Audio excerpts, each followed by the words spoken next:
I think Pep Guardiola's got one league win at Anfield in his entire City career, and I think Jurgen Klopp got one league win at the Etihad.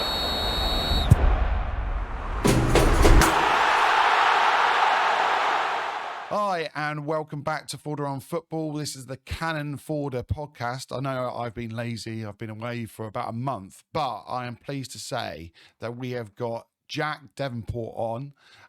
He is hitting it up on TikTok at the moment, absolutely taking it by storm. Welcome, Jack. Thanks for having me on, mate? Back with a bang. Yeah, I'm good, thank you. How are you? Yeah, not bad. Yeah, it's been it's been a lazy month. All I've done is essentially gone camping with the kids and the family, you know. But it's while I've been doing nothing, obviously, it's been a lot more busy for Arsenal. Transfer window ending, injuries, suspensions. I mean, we'll get into that. Before we do get into that, I'm quite good friends with Alex and Rohan over at the Different Knock.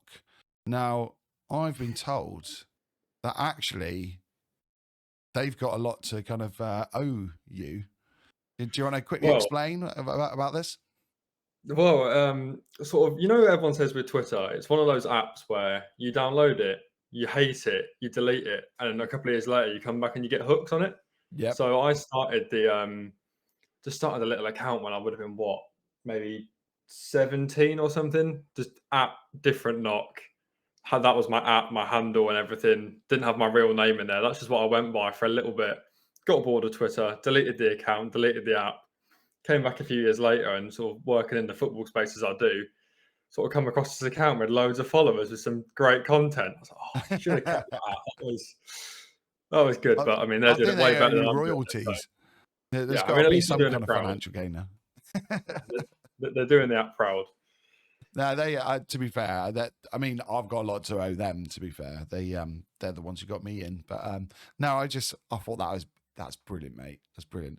But in your own right, going out under your own name, you're doing very well. And I'm hoping if anyone hasn't seen Jack's content, please go over there, over to TikTok, follow him. Also on X, which is how I've kind of got to know some of your content as well. Right, obviously. Big news this week is Arteta getting his new contract. Yeah. Oh, there's two sides to every story. How are you feeling about it? You kind of positive? I'm happy with it. Nice. I think I'm with the majority that are happy with it. I think for me it was more of like, we know in football with contracts, especially with managers, they don't really mean too much because they've got the money to sack them whenever. It was more the commitment from his end was what I was sort of pent up on and getting a little bit worried about. I thought, year left, the window didn't end amazing. We know Barcelona have sort of sniffed around in the past. Could he have his head turned? So it was more of I'm happy to see him commit to us rather than sort of the formality of just a contract. Yeah. I think the people were a bit annoyed. It's usually about silverware. I think we're so caught up with like instant gratification. And this is a manager who's basically going against possibly the greatest manager of all time. Definitely in the top 2 or 3 managers of the Premier League. But playing under a different rule set as well, I would say. I mean, I was allegedly playing under a different rule set. Investigation starts this weekend, I think. So yeah, pending. Allegedly. Pending. We'll see. We'll maybe edit that bit out. I don't want to get any other lawsuits or anything. But like this is a manager who's, he's gone from 8th place. I think we had 56 points originally, going up to 61, 69, then up in the like high 80s, 84 and 89, I think it was. Just missing out on the Premier League title. So you look at it, he's done that. I think we had more points than we've ever had. More points than we've ever had before? It was more wins. I think points was maybe level or in and around. But my thing with it is, like you say, we're up against the juggernaut of Man City, and look at Jurgen Klopp. I saw this point was made on DR Sports the other day. I think it's by Flex. Klopp was there for, was it 9 seasons? 1 Premier League, 1 Champions League. Was it 1 FA Cup, 2 Carabao? So, I mean, he's one of the best managers we've ever seen as well. So if he's walking away from 9 years with one of the biggest clubs in the country with essentially one of each, I mean, it shows what Arteta's up against. So as much as Arteta's not delivering the silverware as much as we'd like so far, but what he's up against makes it almost impossible for anyone. Yeah, yeah, and I think looking at Pep's record, I think he's gone Mm. 3 seasons only not winning his title, like in his whole managerial career, which is just Yeah. mental. Like, how do you compete with that? So, and then financially, we're so far behind. We know we're a team that if we made a deal like a Grealish deal, we'd Mhm. have to play him. You can't then just go out and buy another player, and we're playing different kind of games, unfortunately. Um, my kind of worry with the whole deal is the 3 year on it, which Mm. I mean, 3 years is kind of a standard deal for a manager, I would guess.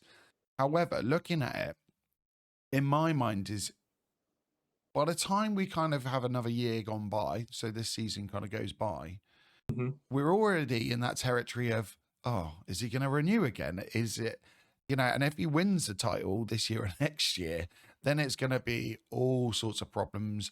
Pep leaving most likely at the end of, next year, probably, Yeah. I'd guess. And then you got that whole can of worms again. So it is a bit of a pain. Do you think the 3 years is kind of a standard deal, or do you think that's him hedging his bets, the club hedging their bets, thinking about getting someone else in if he still hasn't won anything? I think it's kind of standard, and like you say, I think it puts him in a nice window where if Pep does leave at the end of this year, Arteta's tied down, so he's not an option. So hopefully, he's at least not going to hit that wave of Man City looking at him. So, but yeah, I think 3 years is kind of standard. I mean, I don't think you see much more. I think Ange at Spurs is on like a 4 or something, and that was considered quite long at the time. So Yeah. happy with 3. I mean, I'm sure they'll sit and speak when they get down to sort of 18 months again. Yeah. I think the only other thing that kind of pricked my ears, maybe it's just like the old cynic in me. I'm a bit older than you, Jack. I mean, I'm probably old enough to be your dad, to be fair, but it was the comments about KSE and the fact that I think he said it, they're emotionally intelligent Mhm. and they are kind of more driven to win anything more than anyone else he's worked with. In my mind, I think, well, I just looked at the window just gone and we didn't exactly pull out all the stops to, get in a new player, like a star player as such. We know Arteta kind of spoken in the past that we need like a moments player. Mhm. I don't think we really got that this summer. And then looking at that track record, since taking full ownership, you could argue that they have spent a lot more money. Prior to that, they were taking money out of the club. And then on top of that, Arteta's been at Man City. He's been at clubs like Barcelona. There's a part of me that thinks, is that kind of like a media, this is my way of kind of showing that I love this club and he's kind of got to say that? Or do you think he actually means that? I'm not too. Yeah, I mean, when I speak about the Cronkies, it's sort of like we had the thoughts before about how they didn't really back enough. I think since Josh Mhm. has come into it a lot more, they've been a lot better. We obviously saw Declan Rice last summer. Havertz Yep. wasn't cheap. Like, I think they've definitely backed us a lot more in recent years. We've seen that's sort of what they do with, is it the LA Rams as well? Yeah, yeah, Once yeah. they get, and every team they own in America, it's sort of once they get a settled coach, they go for the young players and then they buy, and they eventually get there. But yeah, I mean, I think we were speaking about this a little bit off air. They're almost a little bit too careful. Like everything has to be 100% right before they pull the trigger on anything. I think maybe that's somewhat holding them back. Like we saw this summer, I'm sure there's a lot of transfer targets out there. Like we speak on Ivan Tony quite a lot. It was his attitude's not quite there, and it's like, well, if that's Man City and they see a striker with a bit of attitude, do they go for it anyway? I mean, an ego is what you're going to get from someone like that, surely. Yeah. It's a real good argument, isn't it? Like, if you want to win things, have you got to be able to manage those big behaviors and attitudes and egos? Um, the only one I can think of with Pep, to be fair, Pep doesn't actually get huge egos. The Barcelona team he had, I would say they're pretty modest, to be fair. They're Hmm. probably one of the greatest teams to ever do it, if not the best. Didn't really have huge egos there. He brought in Zlatan and he was gone a season after. Yeah, the only So one I think of is João Cancelo. City was the one that sort of kicked off, and immediately it was all right. Well, you're probably the best fullback in the world right now, but Rico see you Lewis will later. do. They will do. But then obviously they have the power to bring in a Gavardiol sort of 6 months later, so it's sort of swings and roundabouts with that one. Yeah, 100% right. I didn't really even think about that one, to be fair. But it goes back to that, that they're just playing a whole different ball game. It'd be lovely to, I don't know if you remember when they brought in the keeper originally, when he wanted to play, Joe Hart went out the door, brought in a keeper, didn't Yeah. work straight away. Right, we'll change it again. We're going to get an Edison now. We don't have the capacity to do that. The closest thing we've done to that is, I would guess, like Ramsdale. But even then, we haven't kept hold of him as our second keeper for a second season running. It's a case of like he's gone out the door. We've ended up with a loan for Neto because we weren't willing to pay the release clause for, it was Garcia, wasn't it? We were kind of Neto, by the way, later. who's cut tied for the Carabao, which confuses me beyond belief because I would have thought that the only games that he would be given Raya arrest would be them ones. So Yeah, it looks cut like we'll tied have for the to. only games, yeah. Heinz out the door. So we've got. Tommy Setford Yeah, it's going to have to be, isn't it? against Bolton, yeah, must be. Unless Raya plays sort of a full 50-game season, 55-game season. Yeah. Probably more now. It is a little bit different for a keeper, but you'd like to think that they would try and, because the problem for a keeper, I guess, isn't the amount of time they're on the pitch in terms of like fatigue and that type of thing. It's more, he's just going to be kind of at more risk from the more amount of saves that he's making. Diving around is not going to be kind of conducive to being a healthy, fit athlete. So him having extra games is just not wise, Yeah, I assume it's a mental thing as well with, especially if you're going to play someone like Raya against Bolton, it's do you really want him to stand there for the best part of 90 minutes with full concentration, little to do, to then sort of drive home, have 2 days off, and then we've got Leicester maybe before or after? I think so, yeah. So, And it's another team that when you even like, that they're not, the greatest team, but like a player like Vardy is always going to get a chance, always going to. So he's going to have to be on edge and he's going to have to be concentrating, which is, to be fair, something that Ramsdale really did struggle with. I think it was an interesting argument. I saw a couple of people saying maybe Ramsdale wasn't like the perfect match for a second keeper. I can imagine in a game like the North London Derby we got coming up, he would kind of fuel himself on that atmosphere. But I think coming in a game where low stakes and he's not really, he knows that he's not going to get his place back in the first team, I could see him making mistakes or coming on as a sub and making a mistake. But there we go. Now we've got a little bit of a change in how this is going to work. So Jack, I know I told you before, but anyone watching, Jack's going to be given some questions tonight. Ignore my dog in the background. So during this, he's going to see how many points he can make. I think there's a total of 10 points available, Jack. So your first question, here we go. Let's have a little look, see how you get on this. So we've got Bukayo Saka is your player from EAFC 24, so not the new one coming out. Yep. I want you to work out. You've only got 5 seconds to make a decision. Higher or lower than Odegaard? Lower. Have a little look. I believe he was an 87. Yes. 1 point on the board. Mate, I'm impressed that you knew exactly what Odegaard's score was as well. That's on the board earlier. I remember thinking that Saka was criminally underrated last year, and it was sort of all mixed up on my head because the new ones have just come out, haven't they? So yeah. Glad I got that one. If we don't get any more, we've got one. You got one. I reckon I've got high hopes for you later. To be fair, I think in a penalty shootout where they just don't get off the mark for ages. Like, I'm glad I've just got that first one. So should we miss the rest? We started strongly. You got 5 second rule coming up in your next question after our next little segment, and that one's always the one that bit of pressure, you suddenly freeze up. So we'll see how you get on with that. Right. So we've had a little chat about Arteta's contract. Obviously, the big news though this kind of week, I would say even bigger than that, was Odegaard's injury. Yes. Yeah. I'm not going to ask how you feel about it because let's be honest, we're all in just pure dismay over the whole situation. Yeah. What? How did you find out about it? And what was your initial reaction in terms of like, did you go into full meltdown? Did you start thinking about how we're going to deal with it? What was the situation for you, Jack? Yeah. So I'd sort of the Declan Rice thing was. I mean, I agreed with it being a red card, and I made a couple Mhm. of videos about agreeing with the ref, but still annoyed in sort of the inconsistency and how it happened. So I just Yeah, sort of I was annoyed, but I'd calm myself down. And then the Calafiori thing happened for Italy, and it was like, oh, it sounds like he's going to be okay. So I just sort of bring myself back down again from that, and then the Odegaard thing just spiked. I think it broke at what, like 9 o'clock at night as well. yeah, I yeah, was just about that. finishing up work for the day. I was sat watching a bit of TV, having my Oh dinner. no. Yeah,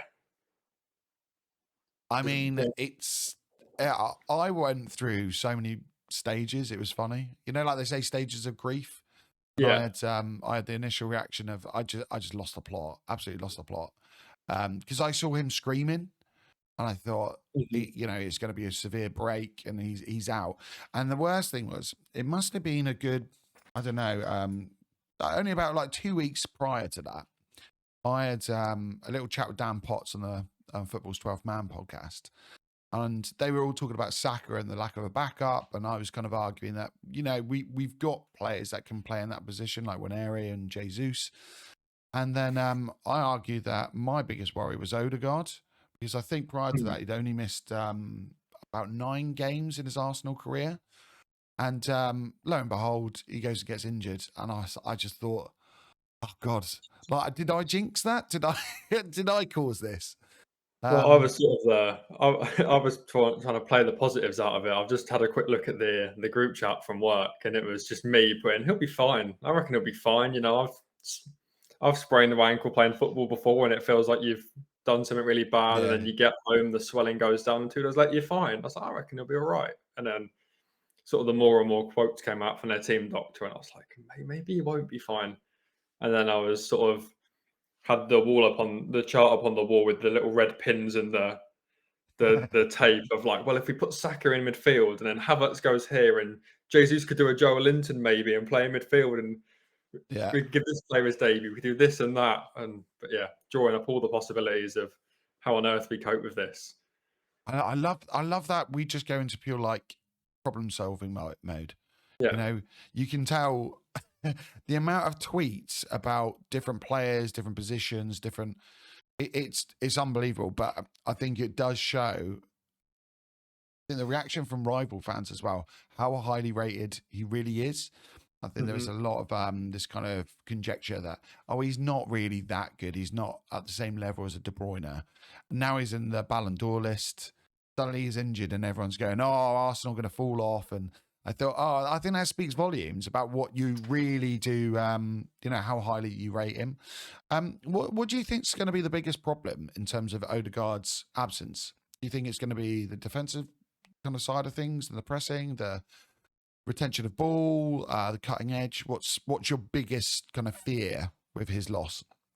I mean, specifically with Odegaard, for me, it's the break in the press. I mean, we know Spurs play with a lot of energy. They're very quick, and obviously that I think that will cause problems against who ends up coming in. But more for me, it's the when we do get the ball and we do get out of defence, how many times does Odegaard just do a little jink around Basuma or just pop it through the legs of someone and then we're through? Or he plays that Yeah, little 1-2 with Saka that we weren't expecting. Like he's the one that just breaks through that final line, and I'm not sure there's really anyone else in the squad. The only other one I think of is Fabio Vieira, but he's obviously out on loan. So anyone that can just sort of make that pass or that little bit of movement out of nothing to get through that press. So that's sort of where I'm at with it. yeah. Don't How do know you about see us kind of managing the press? Do you think it'll be kind of Hazard as a trigger? Havertz. Sorry, don't know where I got Hazard there. I just went back in time to Chelsea. Eden Yeah, Hazard, do you yeah. think Havertz will be kind of the trigger, or do you think there'll be something else kind of up Arteta's sleeve? I mean, I think it depends what he does with his lineup. I mean, I'm still sort of toing and froing every day on what I think he's going to do. So I think maybe Havertz does come into that midfield and sort of. I think personally, what we'll do is he'll go with the double pivot of Jorginho, Partey, and then Havertz as more of like an out and out 10. I don't know if you remember Liverpool last season at Yep, the yep. Emirates, where he went for the Jorginho and Rice actually just sit together, and then Odegaard does his own thing. I think that's probably the only way I can think of he'll deal with it. Yeah, no, I completely agree with you. I was kind of looking at it. I think one, he really kind of he always reverts to experience. I Hmm. can't remember what the game was, but there was one game in particular, and I remember Cedric playing, and it really annoyed me that we weren't giving some minutes to younger players. I Um, think was it PSV away, the last Champions League it game. might well have been We actually. put Declan Rice at centre back for the last half an hour. We had a Yeah, proper. yeah, yeah, yeah. Well, It was do I that. get a point for that as well? No, no, no bonus points for that. I mean, to be fair, that's probably harder than any of the questions coming. So fair Yeah, I, play to you, I Jack. remember the meltdown. I think it was Rule Walters we were all crying for, wasn't it? And it Yeah, was yeah, yeah. why on earth is Cedric getting I mean, to be almost charity fair, minutes? Walter's leaving anyway, so it wouldn't have made a difference in the long Yeah, run, you know. Which kind of it does show we know so little of what's going on because I guess Walters wasn't in planned anyway, so it yeah, doesn't matter. But yeah, I think Jorginho probably will come in. I think he'll look at it and yeah, experience in a North London derby, he can trust him to do a job. Um, and we also need the physicality. So I have a feeling Havertz probably will drop into. I mean, it's going to be almost like a box midfield created with I would guess Jorginho dropping alongside Partey to make it like a double pivot, and then Havertz, and then maybe like a Trossard or a Jesus. I was thinking maybe a Trossard will come into that place. And then you've got the option of those two rotating, Trossard and Havertz, but yeah. they're kind of defending in a 4-4-2 formation. But Yeah. it will be interesting. Before I get onto what you would do though, Jack, we will Hmm. go on to your second question now. So let's have a little look what you got. Your 5-second rule is name 3 English players at the club. Go. White, Wanyeri, and Sterling. Nice. Ooh. Nice. Fair play.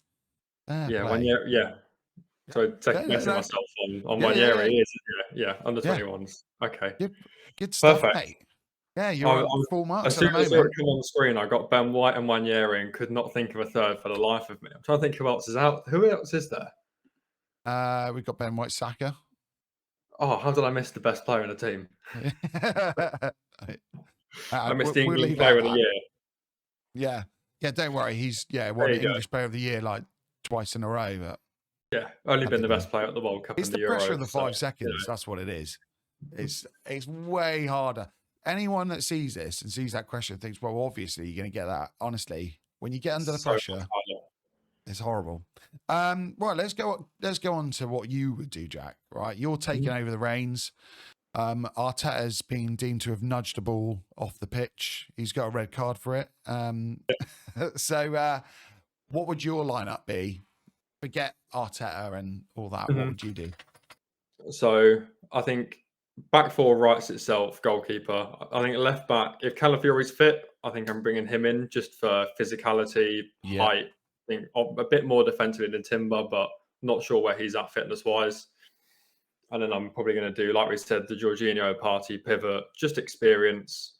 I think we know Arteta doesn't like to experiment, and I don't think I would in a game of this magnitude either. yeah, I fully hear the Zinchenko shouts because he plays there for Ukraine, but to give him his first experience there for Arsenal in a North London derby away is maybe a bit too much for me.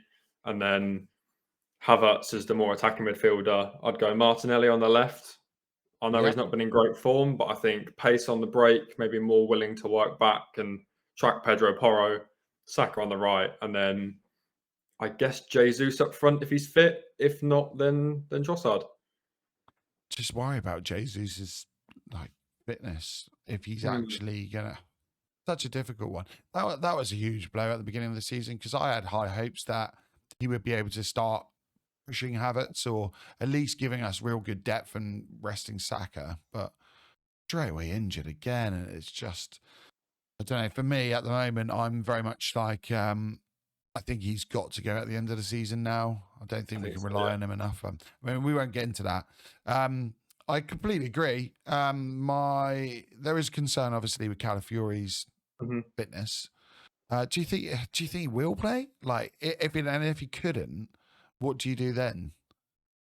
I think from what Arteta said today, it sounds like he's sort of going to be assessed day by day until then, and then it'll be Yuri and Timber. I guess it kind of Yeah, has to be. I mean, I don't think Zinchenko's suited defensively for a game like this at all. So I think you're almost penned in with what you can do there. yeah. Because for me, I was on a podcast last night with Albert JTV, and I was kind of putting forward maybe Timber playing in that kind of double pivot role. However, with Calafiori out, I think that kind of takes away that option. I think that would have been a real nice kind of physical presence. He's got such a good engine. Technically, he's so good.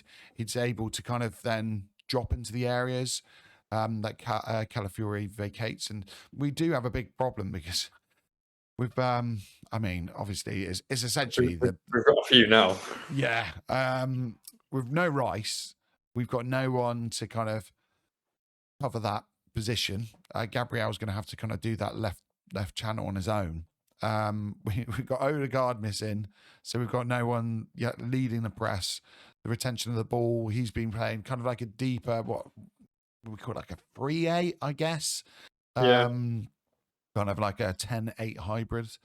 Um, and then Party is just not looking himself, is he? Let's be honest. no, he's Um, the only player in this team that I look at while everyone's improving week on week. He's the only one that just seems to be getting worse. I mean, I know that's Jorginho a is obviously damning it's harsh, isn't indictment it? there.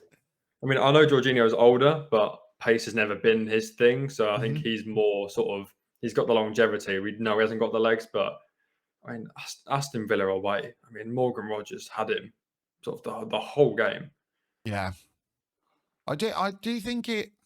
I'm not going to start kind of bashing Rice, but I do think it showed a couple of maybe not holes in his game, but it did definitely throw up a couple of question marks in terms of his defensive work in certain situations, and maybe he should be playing as a 6, Rice, not an 8. And I do think Yeah. it's almost situational that he's ended up still in that 8 position, because Hmm. we're all well aware that Marino is coming in and he'd probably take that position and let Rice drop as a 6. But lo and behold, we're not going to see any of this yet. We haven't seen Calafiori properly start as a left back and take No. that role on. Timber got injured just before the season started and has kind of been, what, 60-70% fit in that position. That whole left Yeah. channel still is a bit of a problem. I'd definitely go with Martinelli. I think you're right on that Yeah. left channel. Trossard doesn't convince when he starts, and we know how Tottenham are going to play. They're going to play with quite a high line, and maybe on the transition, that's our one way of going forward. Arteta's biggest kind of weapon, I guess you'd say, in the Big Six games is his ability kind of to take away from his own principles and say, Mhm. actually, we're going to sit back. We're not going to play a possession game. We're going to hit you on the break. And we know that we can win that way. That Saka goal last season was unbelievable. The kind of crossfield ball from Kai Havertz, Saka Mhm. coming in and cutting in on the left foot. Maybe that's what we'll be looking for with Martinelli and Saka. It's just, it's just how do we get to this position? And we are going to have to defend quite deep.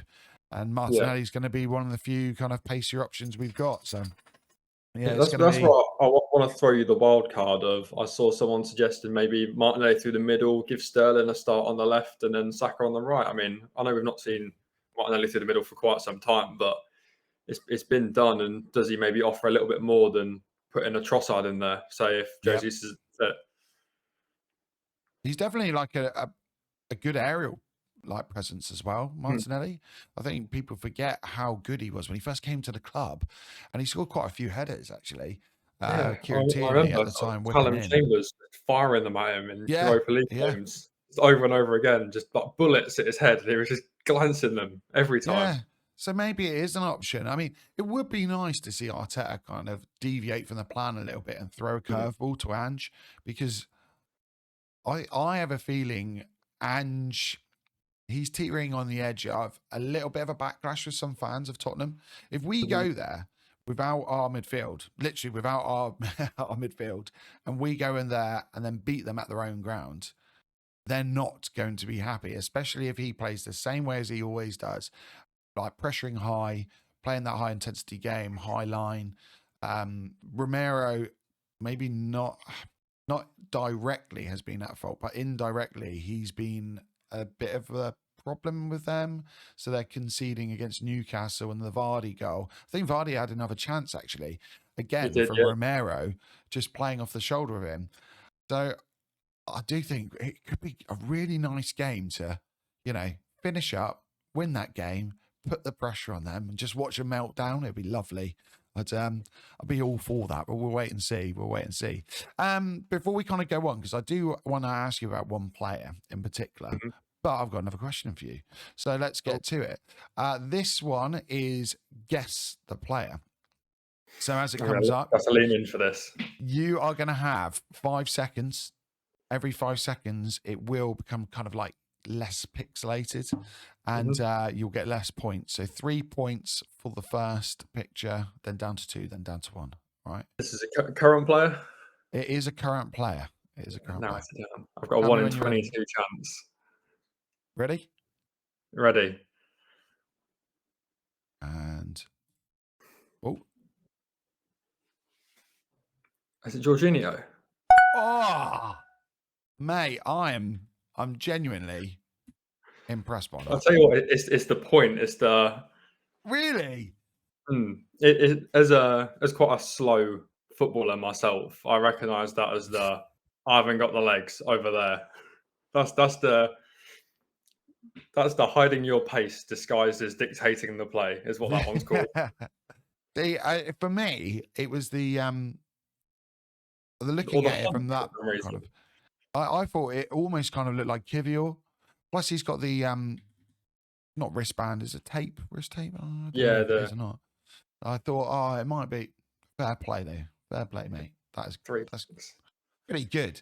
Right, let's go back to it. So the player I did want to ask you about. There has been a little bit of news suggesting maybe that Winery joins in and not just kind of gets off the bench, but possibly starting.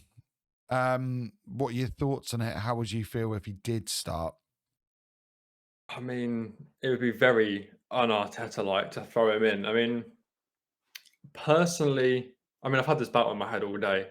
I'm against it in the sense of I think throwing a 17-year-old in for his first professional start away in the North London derby is sort of maybe too much. And I also think not having Odegaard and Rice there, almost to hold his hand through it, to sort of Yeah, lead him yeah. through it, you're almost asking him like, not only are you getting your first start, but we need you to run the place. Like we don't have um, Rice's legs to cover for you if you make a mistake. We don't have Odegaard to sort of point you where to go. This is on you now. So I think maybe a bit much, but I did then watch back Wilshere against Barcelona. I think, well, if he can do that against Busquets, then what can Wanyeri do against Bentancur? Mate, that's some comparison. That performance is one of the best individual Mm. performances I have ever seen.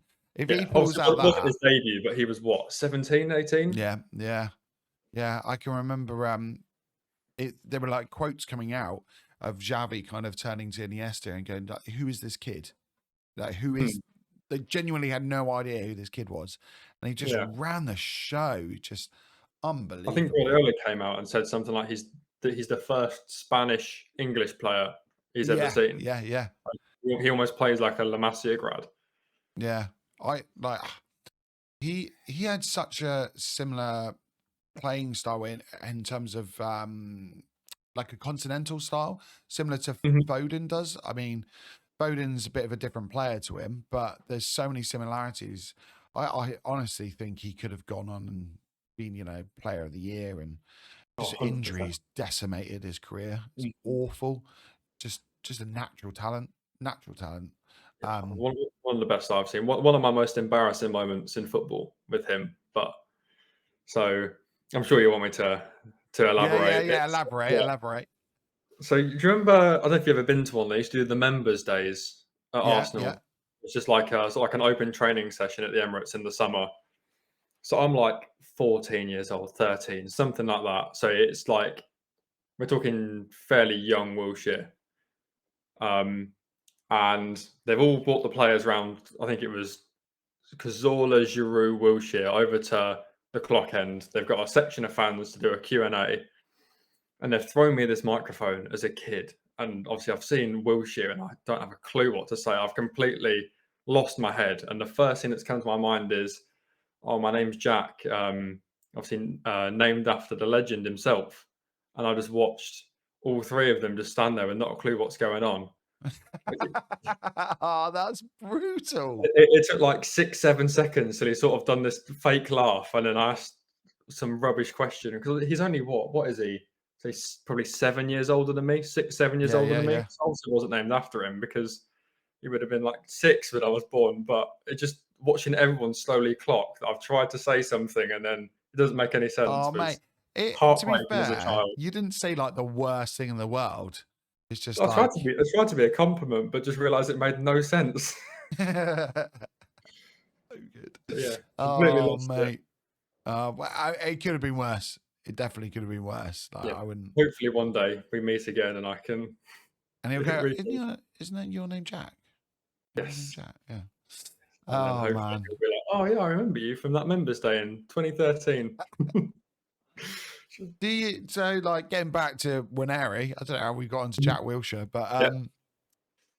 I mean, if he does play, does he play as the 8? Does he play as the 10 in Odegaard's role? Do we move Saka inside and then have him out on the right hand side? Like that's one of the other kind of baffling things. Where would you kind of position him, and who would you put around him? I think he would do the Odegaard role, and then maybe that's when you put a Havertz in, someone a bit more combative. So then Hmm. have like a party Havertz sort of around him, just so there's some legs, someone that can win the ball back, and he almost plays that Odegaard role. Because coming into the season when the window closed, sort of pre-injury, my assumption was that Odegaard plays every minute available pretty much, and Yeah. Waneri's that depth, and then Moreno is the 8 next to him, and then Rice sort of covers that a little bit, and then you've got Jorginho Partey as our 2 sixes. That's where I thought our sort of depth chart was at. So I'd assume the Odegaard role, and then just put more legs around him. Yeah, it's so difficult, isn't it? Because it's not even like he's just having a debut as in starting for the team. I think he's amassed maybe 50 minutes total of Premier League Mhm. football. 2, 3 appearances. 2 is it? I don't know, 2 or 3. And it's been like West Ham away, and we've been 6-0 up as well. Like we've not thrown him Yeah. into any, with all respect, competitiveness. I mean, having said that, I the last time I looked at his stats, I want to say he'd got 2 progressive carries, 2 progressive passes. So Mhm. even when he does come on, at least he's definitely a player that will try to take on, yeah, and drive the team forwards. I see him more of a 10 than an 8 as Yeah. well. But having said that, it's not. He's definitely a player that doesn't like shirk defensive responsibilities, and he's pretty good at like retaining the ball and helping with build up. So it would be interesting. It'd be a nice little curveball, to be fair. Mhm. The problems we have in terms of playing him isn't just the people around him, it's the opposition, because it looks like Saar is going to come in, who's got an unbelievable engine. Yeah. I don't like complimenting Spurs players too much, but he is a player that will cause problems simply because of his running. It wouldn't surprise me if maybe Kulusevski does the same as last year when he came inside quite a lot, or if they Yeah. played him alongside maybe Madison, which again is going to kind of cause problems because we haven't got legs in that midfield right now. We really don't. Yeah, not at Especially all. if we've got a Especially with party and Porro coming in Jorginho. as well. Yep. They do this inverting into the tens almost. They play a proper sort of attacking fullback like I've never seen before. Yeah. Yeah. In terms of, I mean, you've kind of come on to my next point anyway. What do you see as kind of our biggest threat going forward against Tottenham? If you're kind of making a game plan, what are you looking at their kind of biggest weakness? I mean, we know how strong their centre back pairing is and quick as well, especially with Van der Mhm. Ven. So for me, it's can we be defensively secure with a back four, Jorginho and Partey in front of them? So and then when Porro and Udogie invert, hopefully Yep. that there's just enough bodies in that sort of block to beat them out. And then if Porro's come forward and inverted, that's hopefully going to give a lot of room for Martinelli on the break. And I think it's pretty much the same as last year. Again, I don't like agreeing with Tottenham fans, but we really weren't that much better than them in the first half. But we went in 3-0 up because we just hit them on break and set Yeah. pieces. Every time we sort of broke down one of their attacks, it was cool. Well, Porro's gone up, or whoever their left back was that day has gone up. And again with Uh, the Havertz goal, we saw how he just fired it to Saka and Akers, and it was hit him on the they break. Ben Davies? Is that who they? Ben Yeah, I can't remember if Davies. he was playing centre back that day or left back, but definitely Davies played because I think that's who Saka Yeah. chopped for his goal. Yeah. Yeah. But Yeah. I yeah, mean, but I yeah, completely on the agree with break. you. Yeah, I think. I mean, I said it earlier. The transition is going to be a big thing. Mhm. And getting in behind. I don't think they almost. I'd like to say I don't think they defend the touchline well. However, I don't think the fullbacks are usually anywhere near the touchline to defend them anyway. So it must be quite difficult, to be fair, to like Romero and Mickey van der Ven. They haven't got an easy job to do. I mean, our centre backs have to do very similar, but I would say we've definitely got more of a cohesive defensive unit. Players like Martinelli, his work rate is just unbelievable. Oh, yeah. And whereas I think they've got more of a license to kind of stay in their positions as they kind of move Mhm. forward. Before we go on to predictions, though, Jack, you know what's coming? Another Another game. question. This one, though, is definitely the most difficult. So I do Okay. apologise. For this one, what you're going to do, you're going to have a football shirt and you have got to tell me the season that it was kind of used. All right. There will Mhm. be a bonus point, though. If you can tell me or describe to me what the goalkeeper kit looked like. Oh All right. God. Okay. All Right. right. Here we go. So the kit is this kit. Now, I'm hoping you're not going to say it's a home kit. No, I'm embarrassed to say that Rob Holding is on the back of that in my house, and I can go and prove it if needed. I I Um, don't want to see that. it's Emery's second season, I believe. So would that make it 1920? Or am I one? Yes. Nice. Yeah. 1920 kit. But for your bonus point, what is the goalkeeper's kit? And what did it look like? Is that the purple one? Or I think I'm a year ahead on that one. It's not the purple one. Not the purple one. The complimentary goalkeeper kit for this one was kind of like bluey green camouflage. Yeah. Yeah, I it was was thinking of the purple one that Leno used to wear, like the yeah, deep I purple. know I think I'm exactly which that's one you my mean. first. Yeah. No, fair play, mate. Like you've Yeah. done pretty There is well. there is Rob Holding on the back of that, sat at the top of my stairs at the minute. What So, made you get Rob Holding on the back of a shirt, by the way? I've got some horrendous ones. Just trying to be a little bit different with them. Like, I've got like a There's Maitland being Niles different and there's 15. that. That's I mean, one of the main things was he got a really bad knee injury, mm, and at the same time as Bellerin, and my mate had a Bellerin shirt. And then we were going to, I think it was the first game back was at Nottingham Forest in the Cup, first game they played. So I thought, let me get a Holding one on the way to the game. So then he wore a Bellerin one, I wore a Holding one, and at the end of the game, they both came over. To be fair, and were like, "Thanks for the support and whatnot," because probably the only bloke he's ever seen in his life with Rob Holding kit. it probably went around the Emirates. They were like, there's a guy with Rob's shirt. Like genuinely, there's a guy in Rob's shirt. You need to go over and see that guy. Yeah, But it was like halfway line, row one. So we just turned them round at the start when they both, because I think they both came off the bench. So we had a Bellerin and a Holding, and at the time, really funny. But anytime I went to play football with my mates, it was the same story of why have you got Rob Holding, especially a bruised banana kit that we've been crying out for Yeah, decades, and then you go and get that. and you've gone and got Rob Holding. Just get a Bamyang or just get something else or get it blank. Ah, But never mind. Never mind. yeah, One to look at, not to wear. yeah, Look at not from the one. front. Like, Yeah, yeah, not like one to wear to go play football with. In that's one to, especially at work. That's one to keep away from the cameras. yeah, 100%. Oh God, yeah. I don't want to be that guy.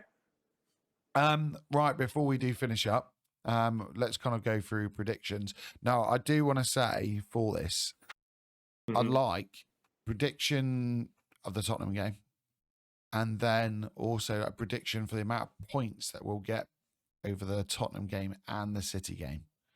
Okay, So over to you. so I think we'll win the North London derby 2-0. I think if we can go 1-0 up, I'm fairly comfortable with us just seeing the game out and nicking a second. I think it's all in who scores first, but I think we score first, fairly comfortable. And then I say we take 4 points from the two games. I think we draw at the Etihad, which personally I'm happy with. Yep. Yeah. I mean, there's a lot of discourse on, obviously, James, went quite viral Unfortunately. on social for celebrating drawing at the Etihad, but I think I think I think there's a bit of a myth there, to be honest. I mean, I did a bit of research after that just to try and defend him, and I think Pep Guardiola's got one league win at Anfield in his entire City career, and I think Jurgen Klopp got one league win at the Etihad, and that was in 2015 before they even No were challenging way. for the title. So this whole winning at the Etihad and Anfield thing, I feel like it's kind of a way to bash Arsenal or something they haven't done more than reasonable. I think if you can come away with a draw and stop them taking points, then happy with that. I think you've got to beat them at home and then just stop them taking points off your way.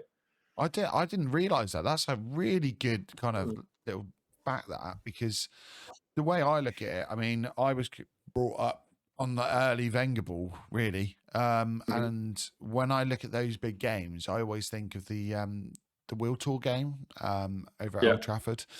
And for me, that's I don't know. I've got that kind of, it's been bred in. Like, you have to go to your rivals and beat them. But 3 points are 3 points at the end of the day. It Mm, doesn't matter who you play. If you go and then drop another 3 points like we did with Villa, it doesn't matter. It really doesn't matter. So I think I think the one difference that I want is that we go for it this time. yeah. Yeah. Last year, it was a little bit too negative and too kind of conservative. Mhm. We could have, I think we almost tried the like everything we've said about the Tottenham game. I think we tried a similar thing of if we just sit in a low block, then we can hit them on the break. But they're too good for that. You've got to go toe for toe or toe to toe because if you sit back, then you're just not getting out. I think that's sort of what we yeah, experienced was that camping in wasn't going to bring us the counter-attacking chances we thought of. We just need to go with man to man and just basically back ourselves. yeah, and we lack that kind of. I hate the phrase, but transitional inevitability in terms Mhm. of Martinelli's probably the only player who can really hit anyone on the break. Possibly Sterling now a little bit. He might have Yeah. given us a little bit of a different option, but in terms of the nine, we don't have anyone that can do No. that. Not that searing pace. And yeah, once you're penned in by City, you're not going to get out, like you say, and then you know what's going to happen. You're either going to get you're going to get the draw, or you're going to end up losing, and then it's Mm. really hard to change the momentum of a game. When once you go down with City, it's well near on impossible, isn't it? So it'd be nice if we kind of went for it. However, saying that, it's going to be so difficult because is Rice back for that Russ will be game? back. Yeah, I he think. will I be think back he's for got that a one game. game ban for 2 yellows, so I think he'll be Yeah. back. Odegaard, So Moreno, still no. I think it'll be similar to the FA Cup Community Shield game, where we, Mhm. we lacked a couple of our bigger players, and yeah, getting a point. It's not to be shirked at. There's not many teams that go to the Etihad and get a point, so we'll have to be on top form even to get that. To be fair, but 4 points, I think minimum. If we lose against Tottenham, there's going to be a major meltdown. Let's be honest. Yeah, Our fan there base. will be. I know we mentioned Shiroi earlier when we were chatting beforehand, and Shiroi put out a really good point saying, you know, Arsenal fans are a little bit fragile. I don't think it's just us. I do think social media's caused a little bit of, you know, all we ever see is the negative, and it Yeah, just kind of fires everyone up. We've seen the Emirates turn into like a cesspit and a horrible atmosphere. The last thing we need is to lose against Spurs. So hopefully we beat them, go in with a bit of positivity, and then maybe we can get a point. Maybe we can get 3 yeah. points. It's just getting that run back, like we were saying. You're saying about inevitability a little bit earlier with sort of the end of last season. We just felt inevitable because we were winning Yeah. and we had so much momentum. It was like, oh, we've got Sheffield United away. Like, yeah, I'll put it on the TV. Like, 5-0, 6-0. It's like every week was like, yeah, we'll win, we'll win, we'll win. Even like going to Old Trafford at the end of the season was look, we've like lost one of our last 15 or whatever it was. Like, just confidence. So I think Yeah. get that back, get a nice little run going, and then hopefully everyone sort of calms down. And I think the transfer window hasn't helped, especially. Yeah. It's a bit. The transfer window closing has almost been quite nice because I Mhm. think for me, I was really disappointed in it. It's not the worst transfer window ever. People talking about Vieira leaving and ESR. I couldn't see either of them starting these games. No, And I couldn't really see either making a huge impact. Maybe Vieira from like half space crosses at the end of a game. But apart from that, I don't have like much faith in him. So losing those players hasn't really made a difference. Um, they were just numbers. And the additions we've had, we've just been unfortunate. Apologies about the random bark there. disagrees. She agrees. But it is what it is right now. So we'll move forward. We'll see how we get on. And hopefully January transfer window opens and we do something in that. But we know what Arsenal are like. I don't hold much faith in the January No, transfer window. I've read way too many headlines of Arsenal didn't spend so they can prep for next summer and have a war chest. You know, they saved their net spend so next year they can go big. And I feel like I've been hearing that for What? years now. I mean, I wasn't going to get into this, but why do you think we didn't spend that much? I mean, do you think it's to do with the big spending last year on Rice? Do you think it's because obviously there was a reason that we took the loan with the obligation to buy for Mm. Raya, so then we could kind of offset that payment. Um, do you think there's problems with PSR? Do you think it's just the fact that last year the spendings that they don't want to overspend?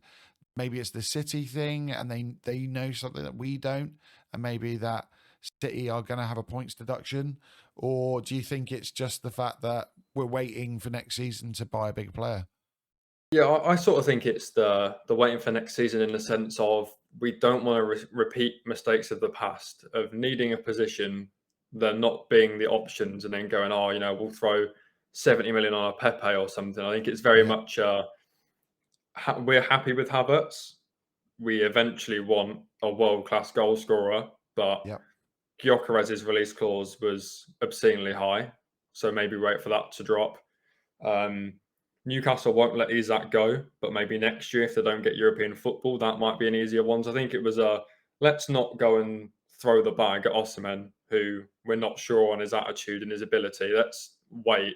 And then same with sort of wingers, don't go and throw a load of money at an injury-prone Neto if we're not 100% sure. Let's do the Sterling for a year, pay half yeah. his wages, and then next summer maybe the market opens up. So let's save our money, and then when we're 100% sure on who we want, we'll get them. Is there anyone that you would want next year? I mean, we have no idea how well certain players will develop, or if we have another injury, with like a severe injury, and Mhm. have a problem there. But is there anyone that you would love the club to go out and get?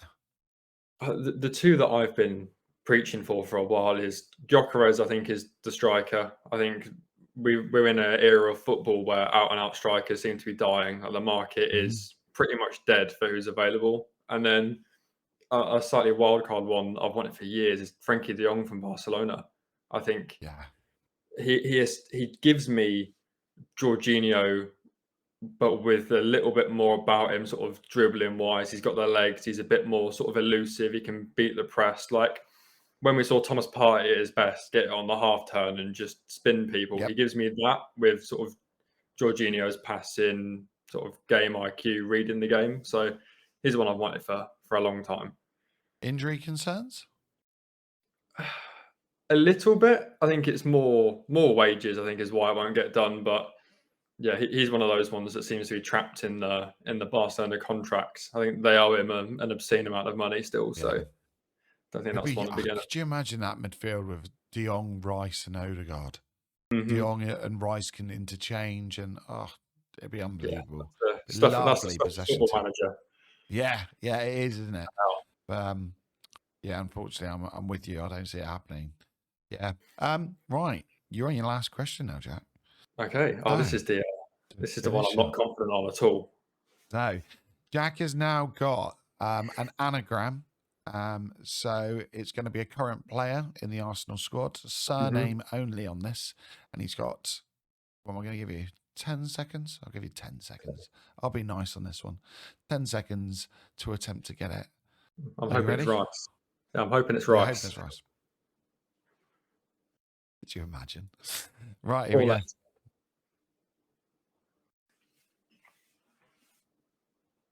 Oh, wow. Wait, is that one surname altogether?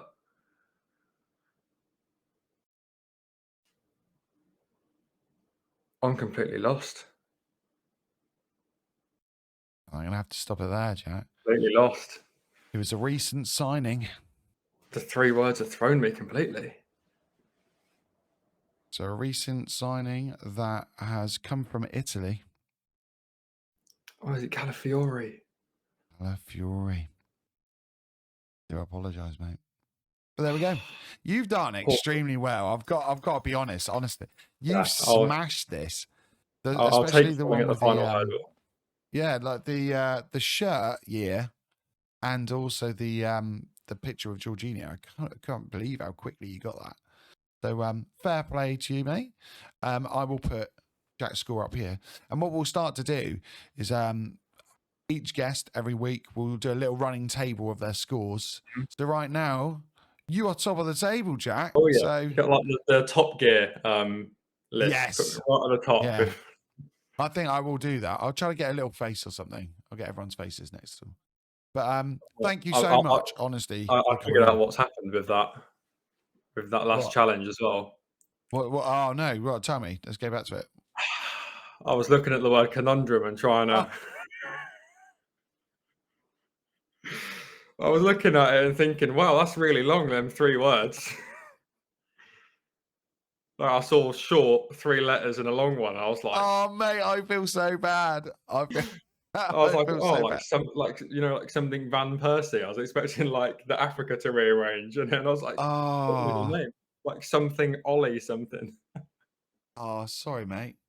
So I blame myself on that one more than I should have figured out it was a real word. See, now I feel like I should get rid of that bit for the next guest. However, no, if I do that, is that fair? I don't think that's fair, is it? I think it's got to stay. Never mind. Thank you, honestly, so much for coming on. It's been an absolute pleasure talking to you. If you haven't already, please go and subscribe to Jack. Go follow him on TikTok. I think are you Jack Devonport 34, 43? I'm 34, yeah. Coquelin fan. Oh, you haven't got a shirt with Coquelin on the back, have you? Okay. Just that was in my more sensible era of buying shirts. And obviously your X tag is below as well. Yeah. And if you haven't, please make sure you like and subscribe to my channel. I better plug myself. I'm terrible at doing it. I'm better at doing everyone else's channels than my own. Thanks very much. And I'll catch you next time on Cannon Forder.